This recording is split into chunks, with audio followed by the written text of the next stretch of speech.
Well, let's just begin. Yeah, let's just begin. Because that is what we're here for, right? We just begin. We just We begin. just began. Yep. So, yeah.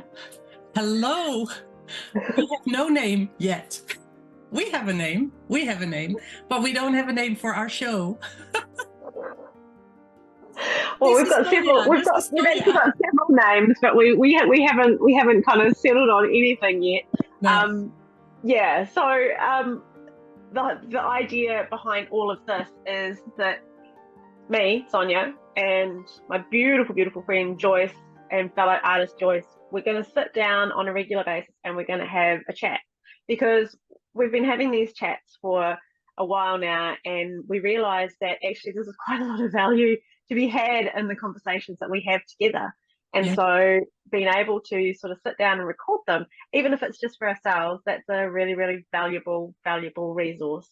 Yeah. So we thought we'll do that and we'll share it and we'll see what happens. So where were we going to start? Joyce, do you want to introduce yourself? Let's just introduce ourselves. Well, so yeah, Sonia and I know each other. We've met back in Christchurch many years ago. And so I am Joyce van der Lely. I'm originally from Holland.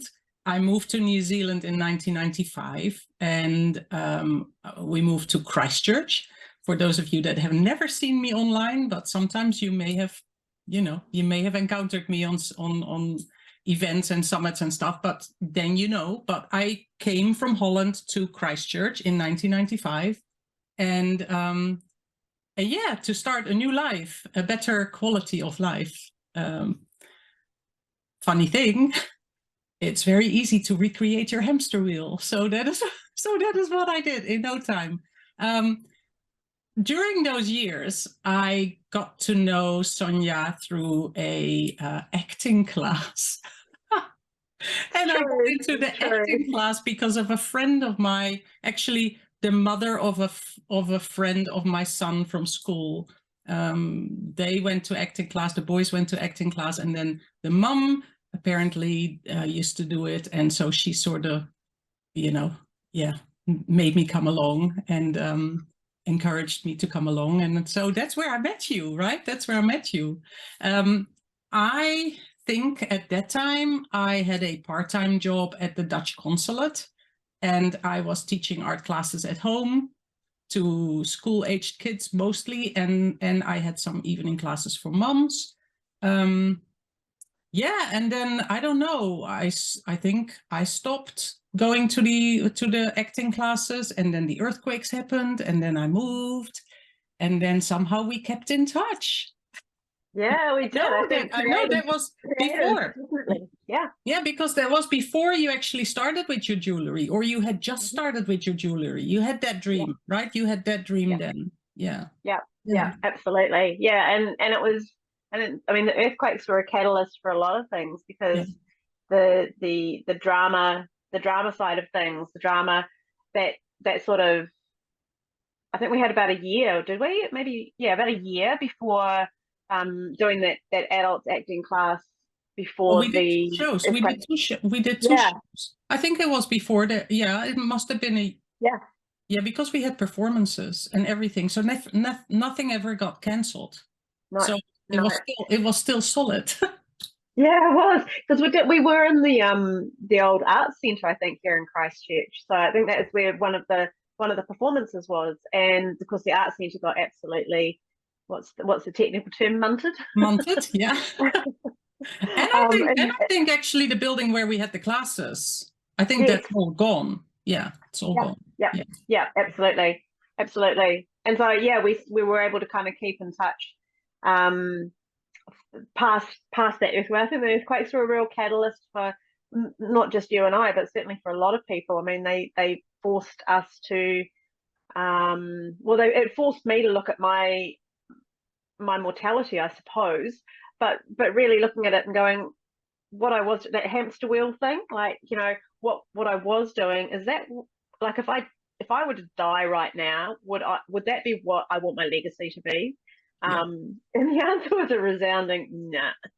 So everything sort of, it really was a massive catalyst for changing, and it was kind of like a state of, well, if not now, then when are you going to do that? And really, and that makes you think like, well, something like that, you know, an event like that, or something that happens in your life big like that, it makes you just realize now is the best time to do whatever you want, right? Yeah. So don't hold back. Don't hold something for only then when I have that in place, then I will do this. No, you just have to do it, right? You just have to do it. Absolutely. Yeah. Don't save it for a rainy day because or a sunny day or a special occasion, because you know they may not come, or they might not come exactly when you want them to come. So you don't wait. Just do. Just, yeah. I think that is one of the things that really came for me. Well, because I was in town and I had to walk back home. I just, you know, so many things went through my head, and it was like, what am I waiting for? What am I waiting for to do the thing that I'm dreaming about, really?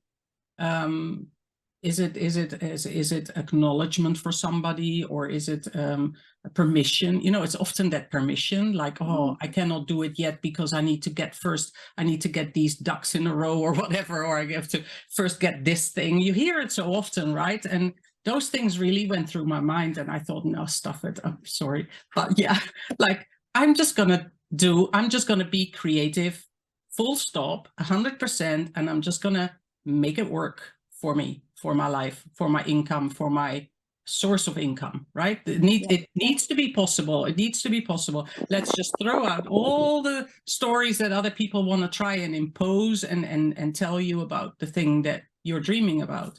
Because really, for that, you can actually find in the world, with all the so many billion, 8 billion we have now? Yeah, that's it. With all those people in the world, you can find as many examples where it does work than where it doesn't work. But I don't know why we are always so focused on the things that failed.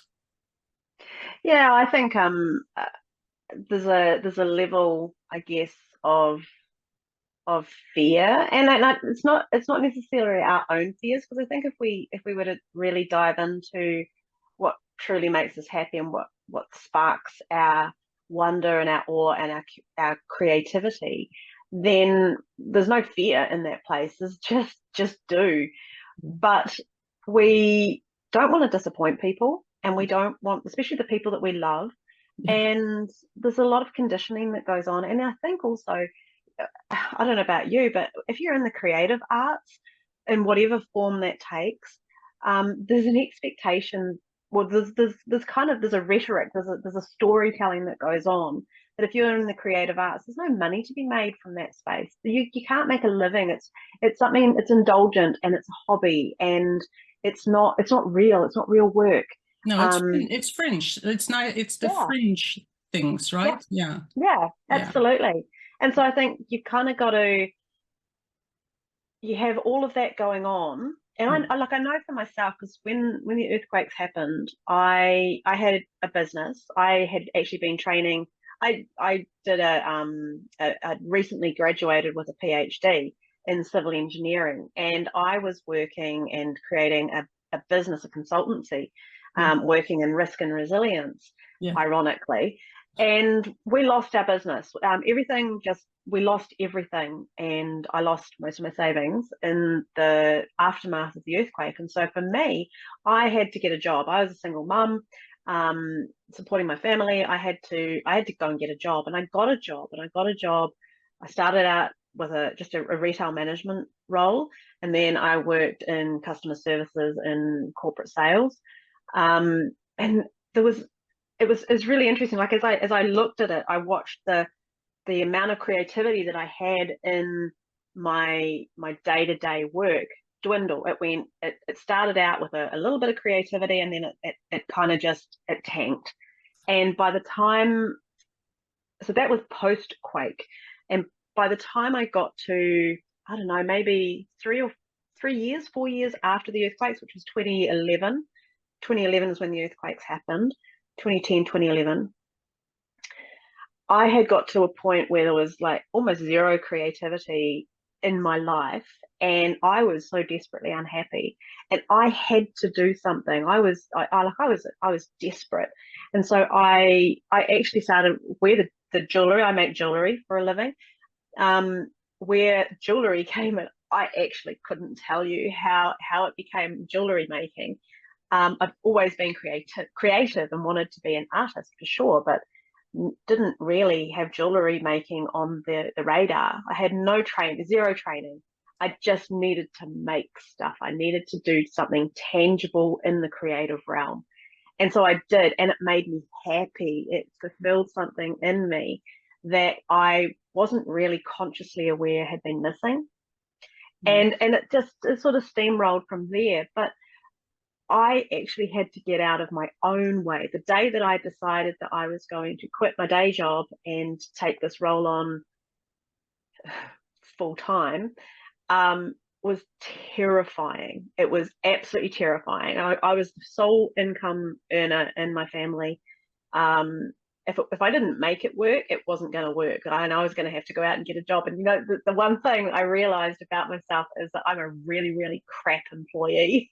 I think that is one of the first things that you notice is when you're, well, I mean, I can work hard, right? I can work hard for an employer and then for a certain amount of time, and then I become a bit rebellious because I see other things that I would do differently if I was running that business, you know? So that's the thing, right? You go like, oh, and then it gets hard. Yeah. So I think in that way, then I am also not a very good employee.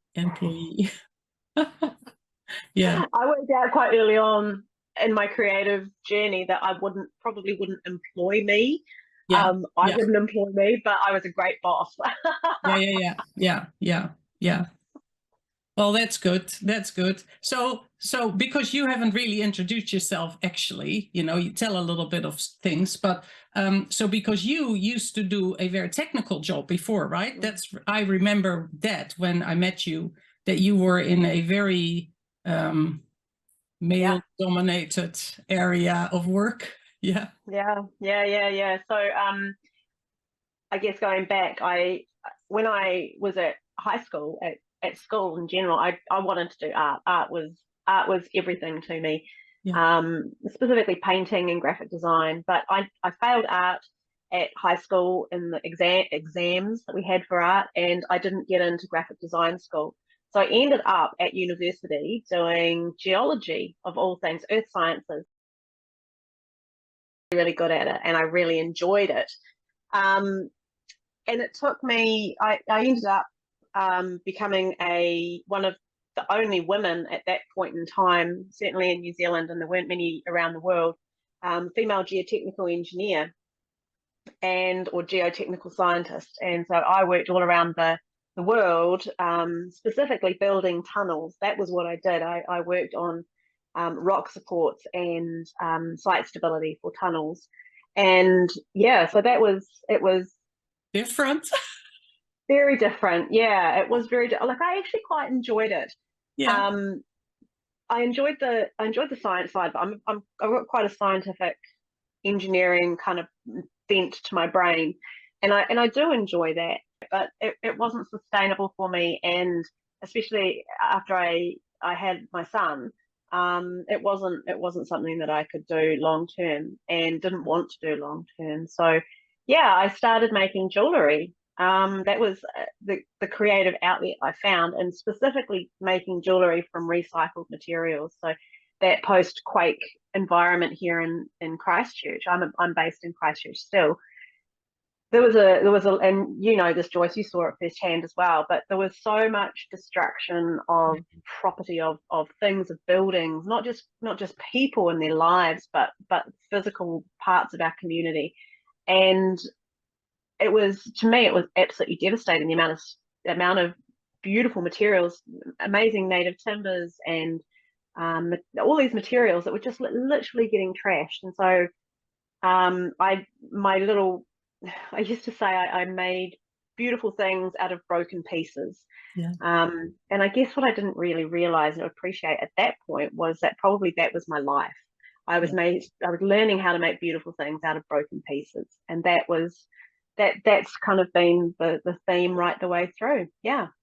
Yeah. And I love that. And I remember when I met you and when you were talking about, that was then before the earthquakes here. See, so you carried that through, because when I met you and you explained that you wanted to start up something, I think you already were thinking about jewelry then with recycled wood. You were Yeah. thinking of something with recycled wood.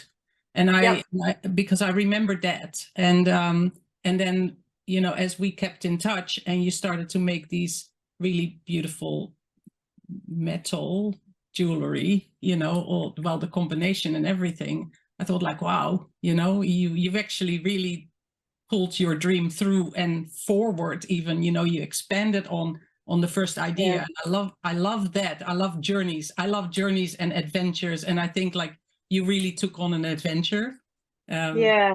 Yeah. Thank you for that, and you too. So I mean, you are a storyteller. You're a magician. You're an alchemist and a storyteller, and a Alchemist, you magician are in you are as the real well. alchemist. When I see your videos, you know, where you just, I love that. I love that. If you haven't seen any of Sonia's videos, you have to check her Instagram, because she puts these amazing reels and videos on there where she quickly, you know, it's like really fast, but you see the metal melt and you see the metal being poured and then you see the rings come out. It's like I just love that. I think it's amazing.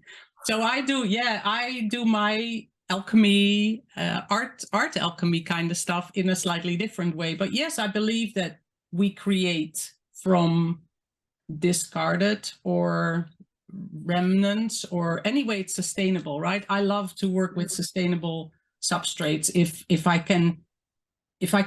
have a choice, I always choose to work with sustainable resources, because Yeah. it makes me feel better, you know? Yeah. Yeah.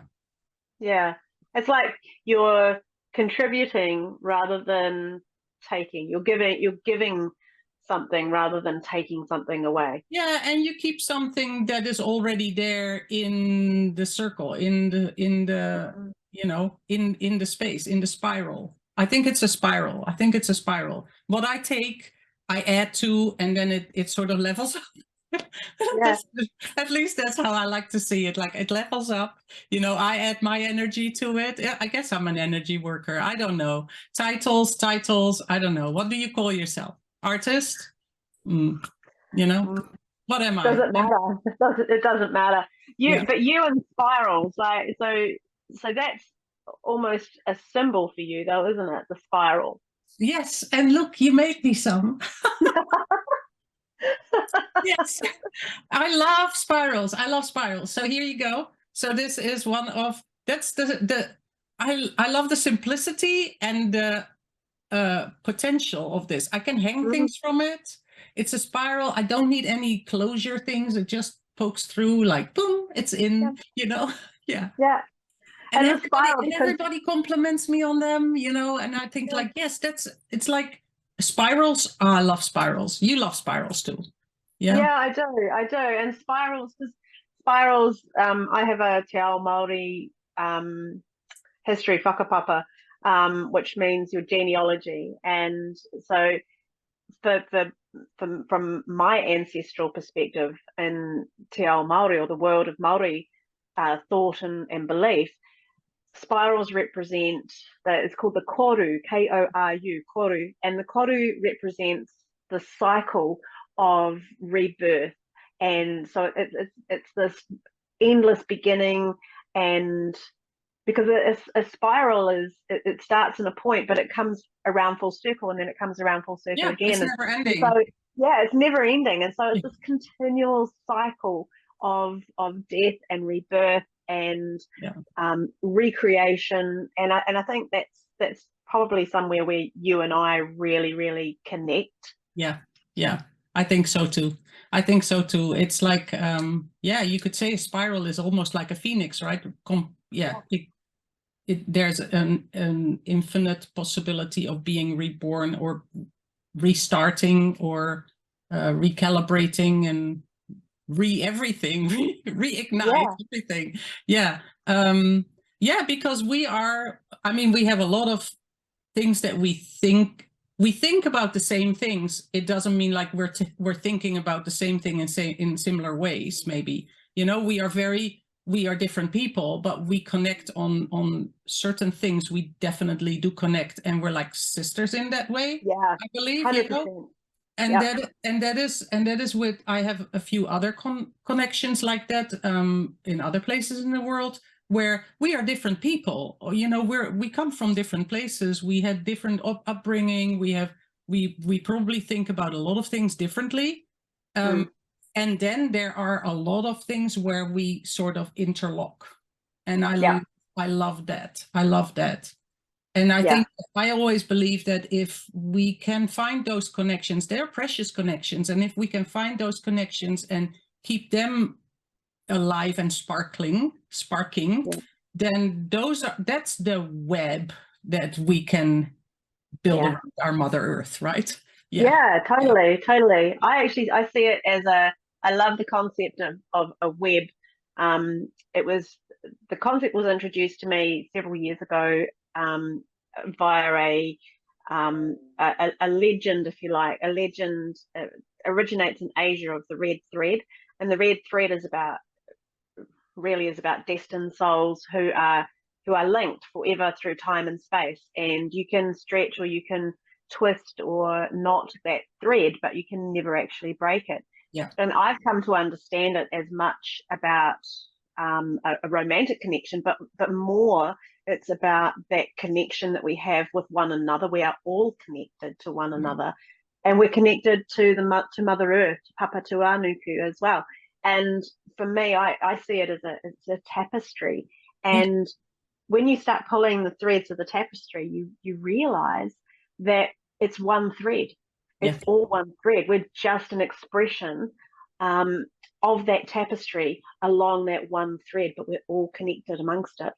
Yeah, I love this. See, you're starting to talk about a tapestry. Those that know me and have heard me speak before, or have heard me, you know, worked with me before, they know that I'm always talking about weaving magic carpets to take you to your dream, you know, or weaving a magic cloak to keep you safe. It's like that, right? Threads, strands, cords. I can just I always visualize things.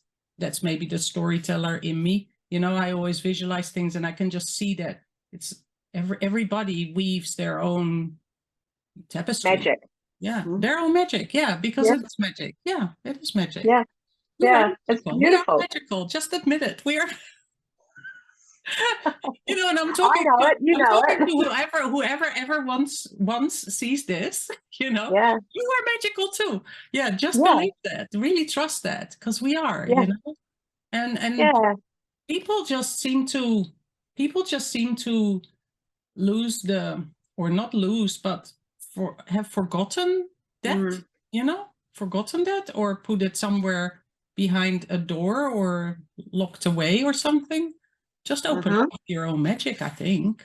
That's another, it's the same thing. It's the same thing, like just begin doing the things that, you know, just start, just do, and just know that you are magic. Absolutely. And that's kind of sort of almost brings us full circle, really, doesn't it? Because we started out by talking about this, you know, just you know, what holds you back from doing the things that you truly love, or the dreams that you have, and from actually taking action.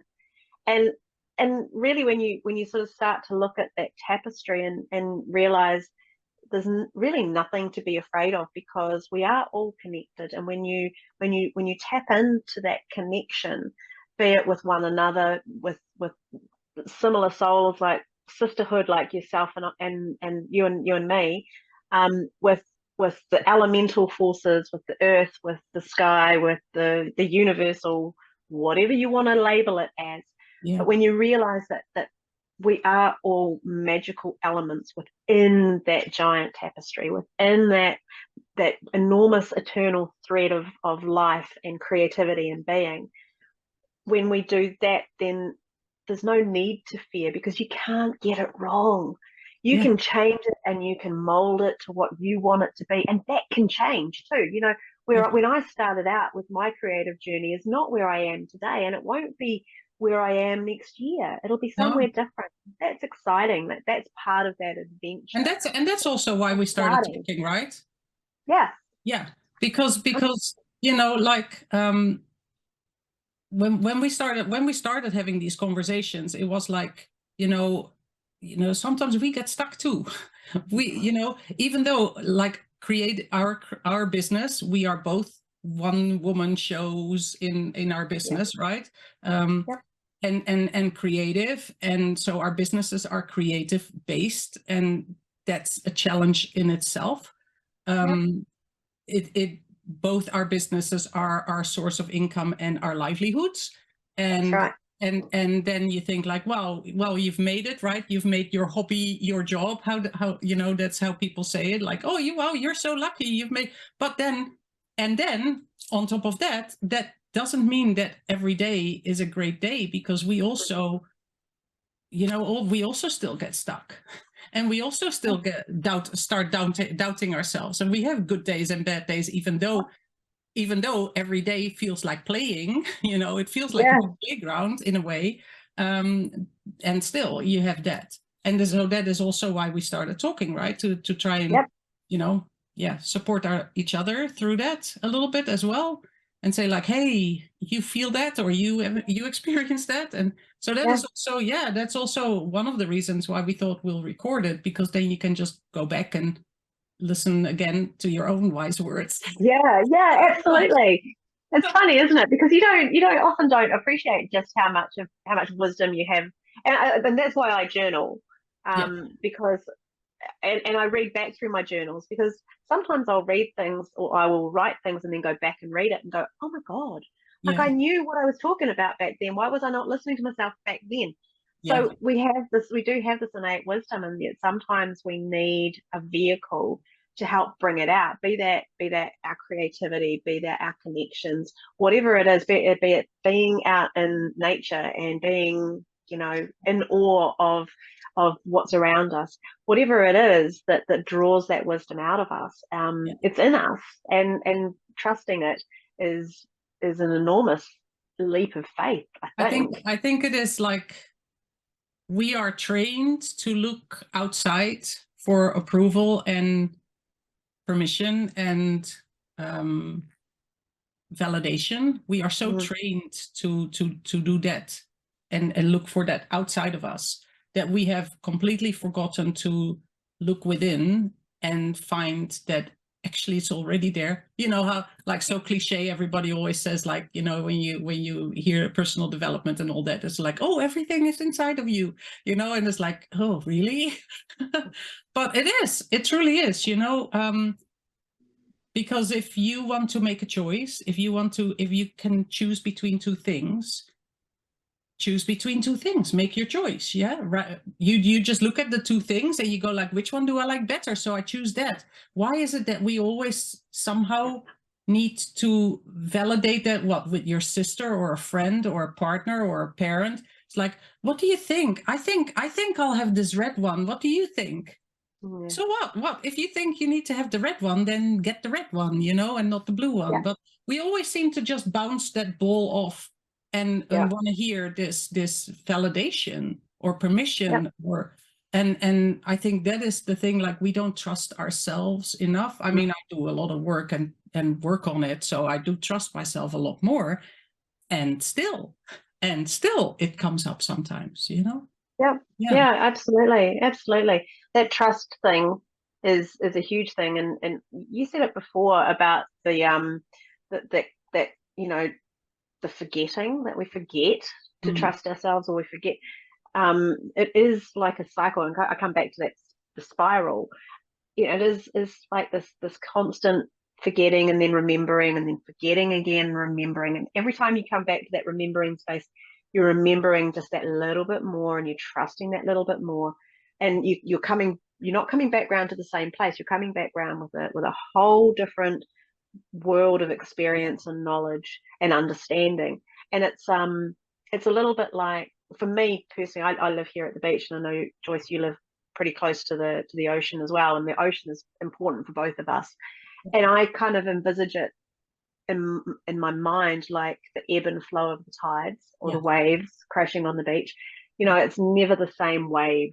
You know, if you look at it, it's constant ebb and flow, crash, crash, crash of the waves, but it's never the same wave, and it never comes in exactly the same way, even though it's constant. It's just this constant. Yeah, even And though so it's the it's same like that for water, you us. could say. Yeah. Yeah, Yeah. exactly. And it's like that for us. And so every time, I guess this is where the trust comes in. Is like every time you ebb and then you flow again, you're coming back with something different, something Yeah. new, some new understanding, and allowing yourself that without needing to have it validated through external sources, because everything that you need you're bringing with you, which is the irony, isn't it? Yeah. And I love that wave, the ebb and the flow as well, because my creating is not always constant, you know? And so that is the thing with creative businesses. How do you bring a constant in? Because when it is your livelihood, when it is your source of income, you need to create something that becomes like a regular thing that comes in, like you have a regular flow. So you need to think outside of the box, right? So for anybody that ever sees this and thinks about running a creative business, you need to find your own rhythm. I feel like I have stopped pursuing that I, for instance, get $1,000 a week in, you know? Yep. If I get 4,000 a month in, it's the same. It's also regular, you know. If it yep. means that there's $4,000 coming in one week or one day, and then there is a whole lot of nothing. That yep. is, and then it comes back again. That is a regularity. That's a rhythm as well. So I think that I've accepted that my rhythm may be different than the rhythm of the supermarket or the rhythm of the store, or, you know, so my rhythm is different and your rhythm will be different. And it depends on what you create. It depends on how you bring it out. It depends on all that. And that is okay. And absolutely. Absolutely. It's okay. Yeah. Yeah. I kind of see it as like it's almost seasonal. Yeah. And I guess we're conditioned, you know, we've come through the workforce, if you like, where we've been employees. And so you have that regular income. So, but it doesn't make any sense really when you think about it. If you're moving into your own business, especially in a creative business, that you have this regular wage coming in. It doesn't necessarily work. Great if it does, fantastic, good for you if it does. But for me personally, it doesn't work that way. And for me, it works. It's almost a seasonal thing. And so I have periods where and I can see, I've been in it long enough now that I can see, and I trust it. Yeah. I can trust that. Trust. It's trust, coming back to the trust thing. And, you know, I can trust that if things are financially tight today, that doesn't, tomorrow's a new day. Yeah. You know, and for me, the beauty of being in a creative business and being a business owner, especially in this industry, is that you can turn around and go, okay, well, I can change it. I can change it like that. What do I want? What do I want? How do I want to show up in the world, in my business, in front of my audience tomorrow? How's that going to look? What do I want it to be? And that in itself is creative. So I've learned to try. It really does come back to that trust thing again, and trusting that it's such a having big the thing, perseverance, and having the trust, and having the faith that it's actually, everything's okay.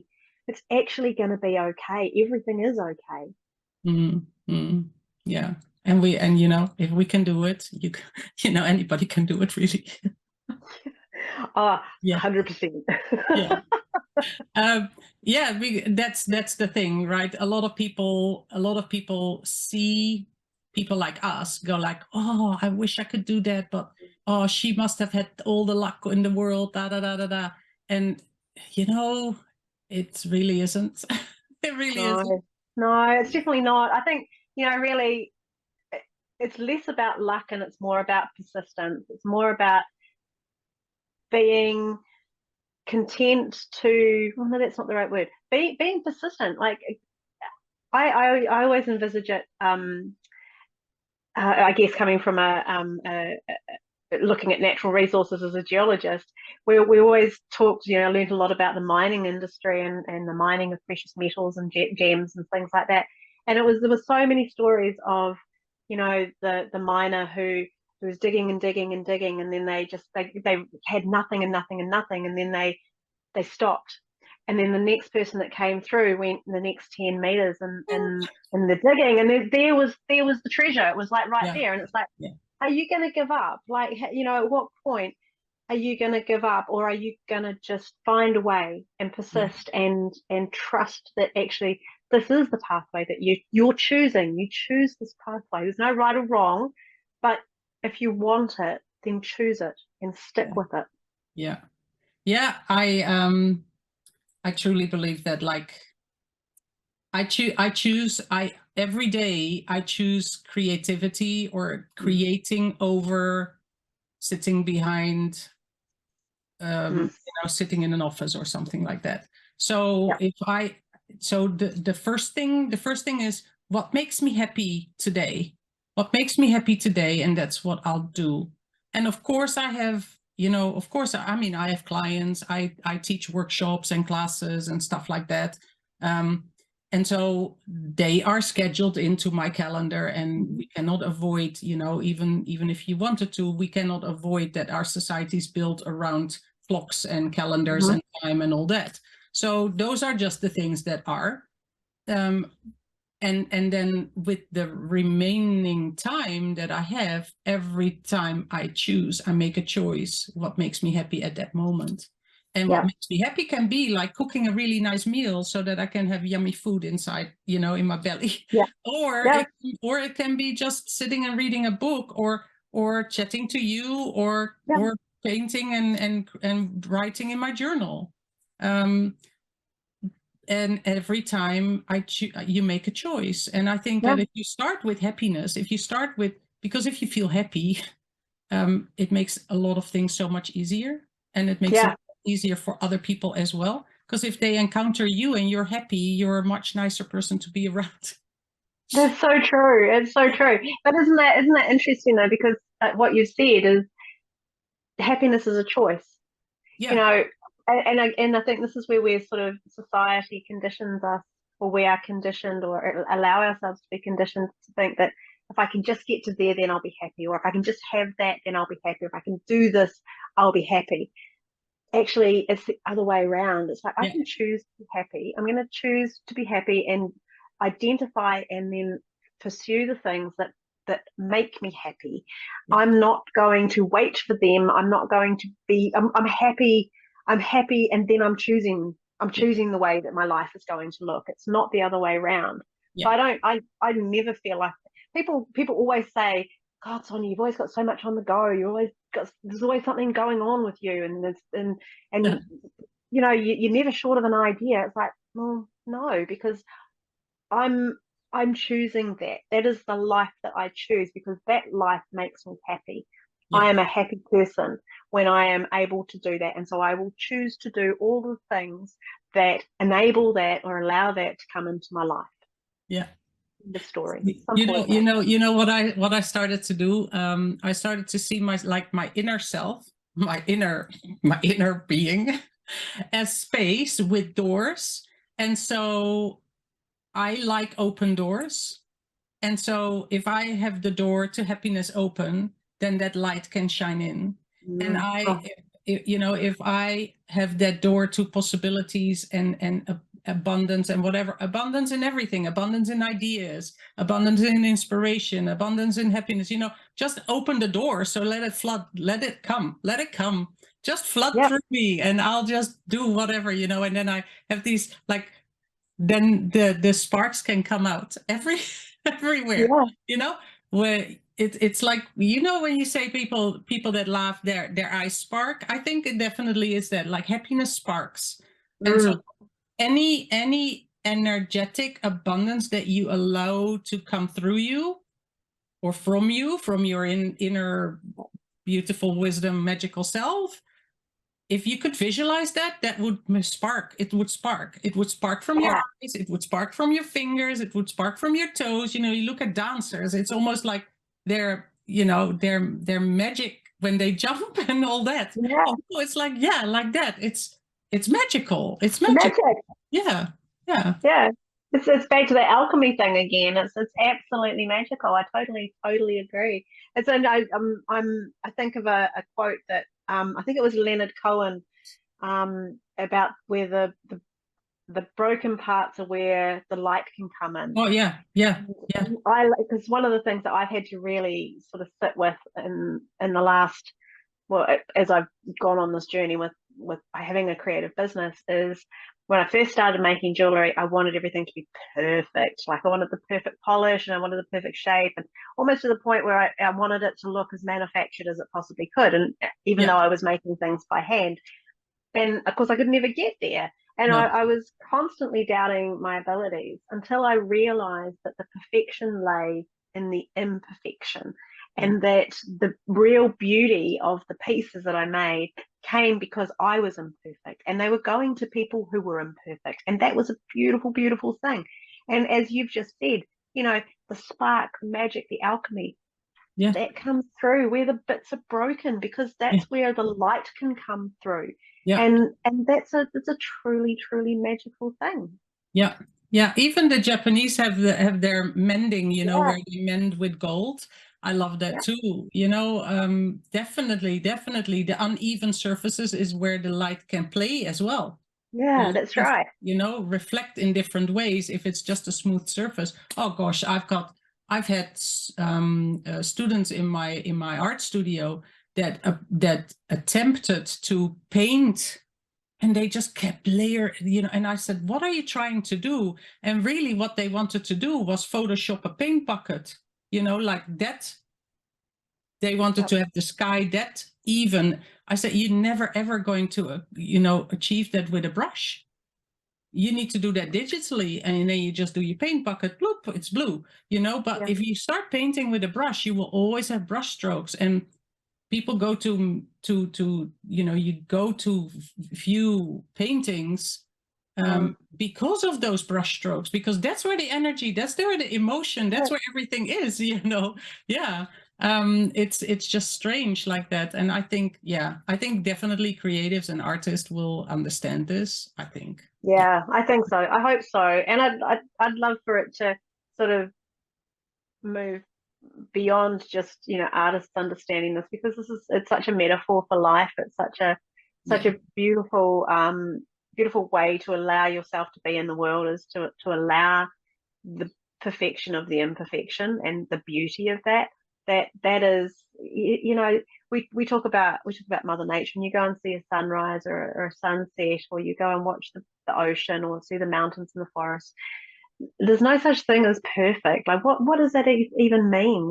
It's not real. There is no such thing. Even the sun, like you look at the sun and you go, it's a perfect circle. Well, actually, no, it's not. The closer you get to it, it's not a perfect circle.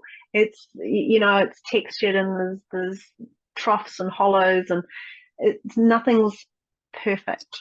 Like I think it is perfect. Perfection is in the eye of the beholder, right?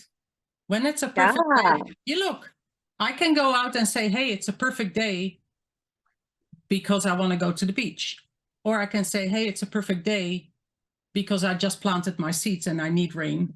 So then the clouds and the rain is perfect because I need that at that moment. So for me, that makes that a perfect day. It's you know, sometimes, I mean, I live on the opposite. This is a good example. I grew up in the Northern Hemisphere. Now I live on the Southern Hemisphere. So, you know, when it is Christmas time here and it's supposed to be summer, when it is a rainy day, I say it's perfect for Christmas. Yeah, it's perfect for my Christmas because it makes me feel more Christmassy than when the day is totally sunny and light. And when it's overcast and rainy, it's a bit darker and it gets, you know, and that's perfect for Christmas, you know. So it's so in, for each person it's different, and it's also for each situation it's different. So what is perfection? Yeah, there you go. So there's no perfection. Perfection is for how you see it, how you feel it. I think it has a lot to do with emotion. Yeah. And then we're back to the storytelling. Yeah. Maybe it's less about how you see it and more about how you feel it. Yeah. Yeah. And I'm totally a feeling person. I'm totally a feeling person, which is, which is the challenge when you talk with more business oriented people, because they see everything very different. They don't add feeling into the mix. And for me, feeling is a huge part of my mix. And so it also needs to be a huge part of my business's mix. Otherwise, it doesn't feel like my business. Right. Yeah. Yeah. And so I think that is a lot of creatives struggle with that, or are challenged with that, simply because that is outside of the norm, of that's how you do business, and that's how businesses are supposed to run, and that's how businesses are, that's how you do it, and otherwise it's not good. And I don't believe that. So yeah, I agree, because otherwise it's not a business. Yeah. And if it's not a business, then what is it? A hobby. And that, my hobby has supported my family for what, 11 years now, and so then I go like, so what do you want to call it then? Right? That's my business. It paid for everything. So what is it then? Yeah, that's right. You still want to call it a hobby? You still want to say that what you do is not real work? Of course it is real work, Absolutely. But it's real play, or I can say it's real play, and you can live like that. Yeah, absolutely. And I mean, why can't we play and work? Why can't they be, why can't we have them together? They complement one another. Isn't that ideally what we're looking for is perfection, which is not real. But for me, when I get to sit in the studio and I get to create things, yes, I'm working, and yes, I'm fulfilling orders, and yes, it's serious business. It is serious business, but I'm having fun. I'm enjoy. It's magical. And so the two things are not mutually exclusive. They're mutually inclusive if we allow them to be. And then you're in business. Then you're literally in business, aren't you? Yeah. So if we play with magic the whole day, what are we then? Are we little witches? Oh, please, can we be? I don't mind. I don't mind. Hey. Maybe that's what we need to call this, little witches. Little witches. I don't know. I don't know what we call ourselves. These are just our thoughts. These are just our musings. These are just the things that keep our minds busy. I'm curious. I'm just a forever curious person. I don't know about you. I think that if you lose your curiosity, then it's boring, right? It's boring. Yeah, I agree. I agree. Like curiosity and awe, those things, you never lose the wonder. The wonder of there's so much to be that is wonderful, full of wonder. The world is full of wonder. So keeping that curiosity front and center and leading from that place for your own life it's a beautiful place to be. And choosing that, again, we come back to choosing that and trusting that that's a valid way to live your life, a valid way to run your business, a valid way to be in the world. It's a beautiful way to be in the world. It's magical. Yeah. And I have the door open to attract that as well. Like, I believe in the law of attraction. I think that if you begin with being, working on how to feel happy, that you will attract more happiness. You will attract more things that make you happy. And so, and then it becomes that spiral, because then you touch others that also will feel happier because they're in your space. And then they will also touch others that they, it's like that. It's an upward spiral then, isn't it? Or a bubble that grows. So definitely. Yeah, definitely. Yeah. It's an expansive way to be. It is expansive, and it's inclusive, and it's there for everyone. For sure. Yeah. And it's a nice thing. It's very much like being creative, because the more you create, the more you creative you become. It never ends. It's a never ending source, really, creativity, right? The more you use creativity, the more you get, the more you receive, the more you can do, the more you can. It's not like, oh, I've used up my creativity for today. You can't say that. You can, oh, I've used up all my creativity for my lifetime. No, there's always more. Like, it grows, right? The more creative you are, the more creative you become. It expands. It expands. Yeah, it does. It does. Yeah. And it's really interesting because people have got quite preconceived ideas about what creativity actually is. And they think, well, if I'm not very skilled at painting or sculpting, or I don't make jewelry, or I'm no good with ink, I can't be creative. I'm not creative. And I actually had this discussion with a lady who is an accountant, and I said to her, she said, "Oh, I'm not creative." I said, "Well, actually, yes, you are. You love numbers, you love those structures, and you can see the beauty and see the creativity in that. And so, yes, you are creative. It's just you're creative with different elements and different way than I personally am. Did she see it? Did she understand? She did. She actually did. She hadn't actually allowed herself to perceive herself as being a creative person before. And I mean, you can be a gardener or a builder or a mechanic. You can be a mum or a dad, a teacher, a nurse. It doesn't matter, anything. Yeah. The creativity it's how you see yourself in those roles. It's not the roles themselves. Creativity is your mindset. Yeah. It's like thinking outside of the box. Again, then it's the same. Like, you don't always have to only follow the steps that are the path that is well trodden. Yeah. No, you can think about other ways to, like, here's the thing, if you have to go from your home to another place and you want to drive and there is a road closure, then you'll find another way around it, right? So there's another way around it. And that is with most things. Well, with everything, you can always find another way around it to get to where you want to go to. And so that is just creative thinking outside of the box, finding a solution for something that is temporarily closed or temporarily not available. Then you find a solution. Well, so you can always find another way in your mind as well.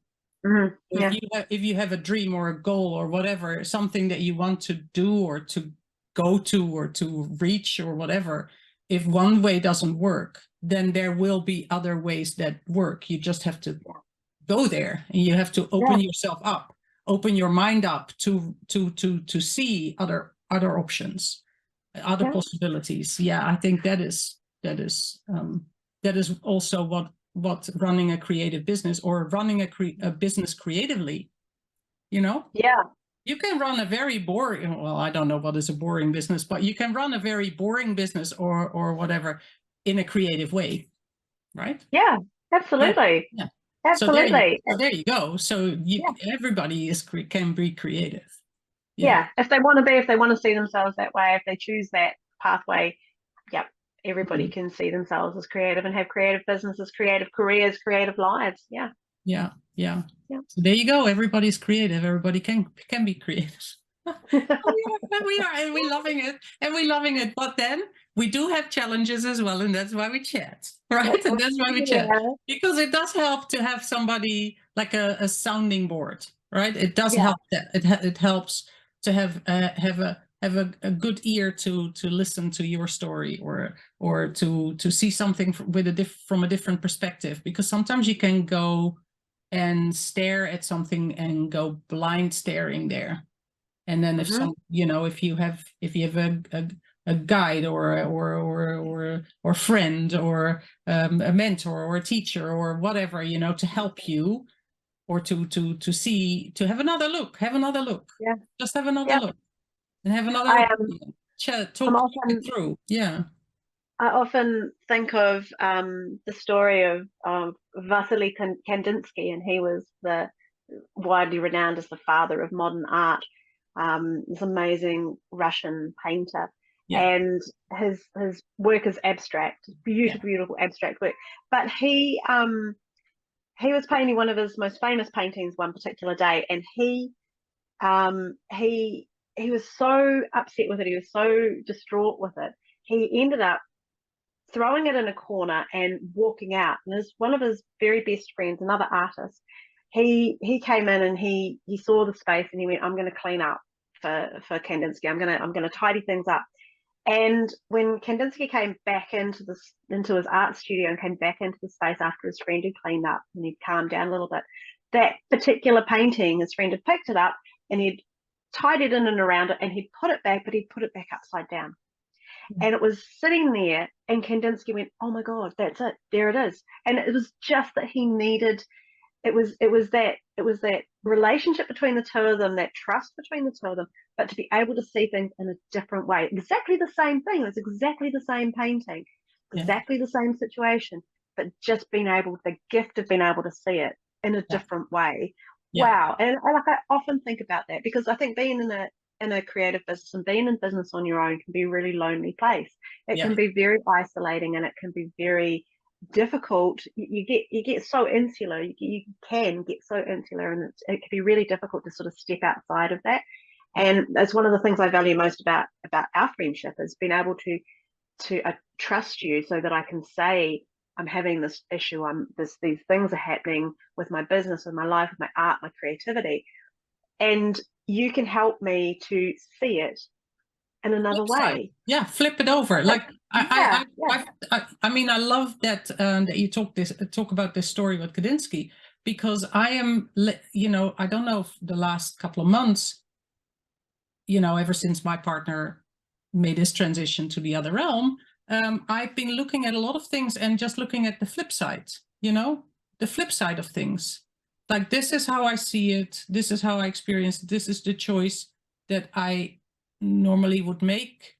Now let's look at it from the other side. Like, how can I flip this? Can I flip this? Can I flip this? Because I need to recalibrate a lot of things in my life, or I feel like I need to, look at things and reorganize my life, and look at flip sides. Like, look at the flip side and see, turn it upside down, turn the sentence, play with the words in a sentence. Like, if you say something in a sentence, can you mix up the words?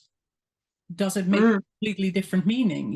Does it or does it actually bring us the same meaning by saying something in a different way? And it's like all those kind of things. I'm musing about a lot of things. It's that, like, my mind is constantly busy recalibrating, reflecting, looking at it in a different way, or trying to. And then it's really good to have another person to speak with, like you. Definitely. It really does. It really does help, doesn't it, to be able to have that sounding board. Yeah, for sure. And I think that a lot of people forget that we, even though, as you said, we are both creatives, and it can be very lonely sometimes, or we can be alone working, because I prefer to work by myself when I create. And I also, of course, record things for my workshops and stuff like that. But when I create for myself, I prefer to be by myself. And I'm very much an introvert. I think if I want to, I can even be a hermit easily. And simply because this is also my business, I need to have, like, it's easy maybe if you are a hermit and you just live in a cave, you don't need anything, if you have a tree with apples outside of your cave, but we live in our modern society, and we live in this modern world. So being all by yourself all the time, it doesn't work. At some point you have to go out. At some point and as an introvert, it's so difficult sometimes to make that. How much time, it's just so good to have somebody to talk with, and talk things through and talk things over, and have them give you that other viewpoint that really helps you make that next step. We so often forget that, I think. I agree. And it's also, I think the other side of that is it's really valuable to not just surround yourself in people who see the world the same way you do. It's really important that if you're going to consciously step outside of your hermithood, which I'm very much a hermit myself. Your hermit hole. Yeah, I'm a hermit hole. Oh, well, we've got hobbit holes here, don't we? When you do choose to step outside of that safe space, that you don't just immediately go and look for people who are validating your position, because you want to be challenged. It's really important to be challenged, and in a supportive, kind, empathic way. You don't necessarily need to be aggressively challenged, but to have somebody who can go, yeah, I can see where you're coming from, but have you thought about it this way, or what about this, or right? Yeah, absolutely. Yeah. And I think maybe as creatives, we're scared of that constructive criticism, because when you put your whole soul and being into your art, it's really, really hard sometimes to extract yourself, to extract your identity from that and allow your art to be something external to you. And so when you've got your identity tied up in your art or even in your business, to have somebody come in and it feels like it's a personal criticism. It's not a personal criticism. It's an observation. And so allowing yourself to invite people into your world to offer that gift of constructive criticism is just that. It's a gift. It really is a gift. And if you can choose to see it that way, then you can take your ego and you can park your ego over here and go, yeah, okay, that's fine. I'm not my art. I'm a big part of my art, but I'm not all of my art. My art is not all of me. Yeah. True. So true. Yeah. And I love that. I love that. And I think it is super important. Yeah. I think it's I think about that a lot, actually. I think about I put so much of myself into what I do, but if I put all of me into what I do, then what's left? Sometimes you've got to sort of untangle yourself a little bit from that and be able to say, there's so much more to me than my art. That's where boundaries come in then, right? Boundaries. They're also, I don't know about you, but they're really difficult or challenging for me to keep to my personal boundaries. So this is the thing, like I'm an introvert, and as I said, I love to create by myself. So it's very easy also to just lock all the doors around me. And then I have all my boundaries. I have all my boundaries because there's nobody coming in, right? But as I said, we need the outer world as well, because this is where we live and this is where we participate in. So we need to, and then it is like, do you open the right door for others to come into your space, or for yourself to step out? Because sometimes you can cross your own boundaries, right? Absolutely. So again, like I like the open mind, the metaphor with all the doors inside of me that I can open to allow source energy to come through me and all that, that is easy with open doors within me. But then the boundary doors that are around me, they are a whole other story, right? Which one do I open and which one do I choose to go through? And so those are the boundaries, like what do you need, and what do you want to allow? How far? That's a tricky thing. That can be a tricky thing. It's like that proverbial, I don't know if that's an English proverb actually, like if you give in Dutch anyway, it is like if you give somebody a finger, they'll take your whole hand, kind of thing. Yeah, we've got a phrase, if you give someone an inch, they'll take a mile. Yeah, something, well, that's similar. Yeah, that's similar. So it's very difficult. I've struggled with that. Like I've given too much of myself simply because I thought that was the only valuable thing I could offer when after the earthquakes, so much was, we were financially so strapped. So it was like, oh, well, I've got plenty of time, so I'll give my time. and then I would just give it away so freely. But time is actually the one thing that you cannot purchase. That's You know? exactly right. Yeah. Yeah. And so then after a while, I started to go like, I'm giving all my time to everybody and I have none for myself. None for myself. And then it's like, I always need to hit rock bottom before I start to do something about it. And it's like, you know, have you ever heard about self-love? Well, maybe it's about time that you give yourself some time, you know, it's like that. And because I was totally just, you know, ignoring myself. And those are then, you know, those are boundaries. You need to play with that. You need to play with that, right? Yeah. And I think in a creative business, we are so often approached simply because the value of creativity is so hard. You know, how do you value a creation? Yeah. How do you put a value on whatever you create, right? And then it is like people say like, oh, well, you can, you know, come and hang it into my place for free. It's great exposure. It's like, doesn't really pay my bill, you know? No. Yeah. No, it's such a, we actually touched on this last week when we were talking last week about this perception of value, and like, and we haven't really probably got time to go into it in depth today, but we'll do it another time. We'll do it another time. Yeah, we will do it another time. But I think it's a really, really important point that you've put up because you know that perception of value, that the greatest commodity in your own business is your own time. Yeah. And it is you're so right. It's the one thing that's always undervalued, and the one thing that you cannot ever get back. You can't pay for it. You can't pay enough for it, and you can never get it back. And you know, people like you talked, you know, earlier on about the videos that I put up showing how I make some of the jewelry.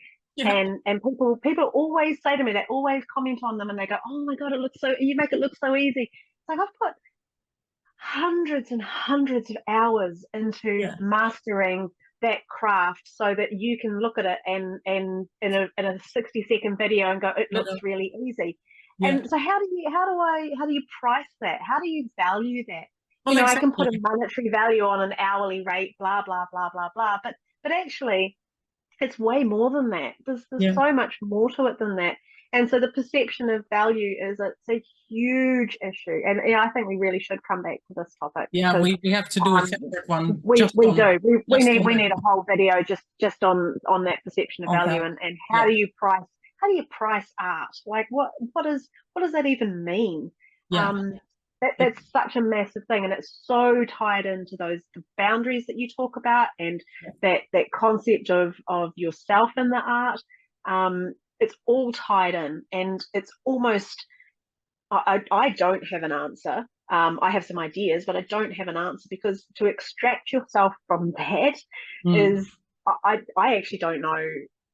I certainly haven't been successful in doing it. We do a separate one on that. We do a separate one on valuing art and creations, because that definitely needs its own container, for sure. This was I just wanted to mention this because of the boundary issue. But again, so like you said, it is all connected, right? Yeah. Creating. Your love for yourself, your open-mindedness, your creative, you know, your out-of-the-box thinking, your time management, if you will, like everything is connected. Really, everything is connected. So again, like how we are all connected in this tapestry. In your personal life, work situation, everything is also connected. I always talk about it that when I talk about my life and my work, it is connected. It's one. For me, my life and my work is one. My work is my life. My life is my work. It is one. I don't close the door and say, oh, work's done and now I'm, you know, it never happens. I questioned about it. I questioned myself about it, like, why can I not just be happy with a job that I can shut the door and I can just lie on the couch all weekend or something? But it's just not me. It's simply because for me, my work is my life is my work. It needs to be. Otherwise I would not enjoy my work. If I do work where I close the door and then completely remove myself and say, huh, you know, that would not be something that I enjoy doing then, obviously. And there we go. First of all, I want to make myself happy. So I need to be doing something that I love. Mm. Right? Mm-hmm. Yeah. Yep. And Absolutely. then work is life, and life is work, and it's all connected again. And there we go. Yeah. There we go. Background and circle, background and spirals. If somebody just watches this, they think that we're loopy. We are, I think. There's an element of that too, I think. Definitely. But it's a good thing. It's a good thing. Otherwise, we can't exist. Exactly. Well, that might be quite a good place to sort of tie it up a little bit. Coming back round full circle and talking about spirals and tapestries and strings and magic once again. Yes. Maybe it's a really good place where we can tie it up. This is fun. This is fun. So yeah, we will do more. If only for ourselves. If only for our own little library. You know. Yeah. Exactly. Well, it's kind of like it's a video journal for us, eh? It's a place where we can kind of record what we think, how we're thinking, where we're at, and if it's of benefit to other people, awesome. But I know 100% it's beneficial for me, and I hope it's beneficial for you too. And of course, and really that's the whole purpose, isn't it? I know that's the reason why we do these talks, and I love. We don't script them, so there you go. No, that was obvious, whatever comes up. So it's whatever we start talking about, and it just organically goes somewhere. That's exactly it. That's exactly it. So right. Well, it's haere rā from me, and see you next time. Can't wait.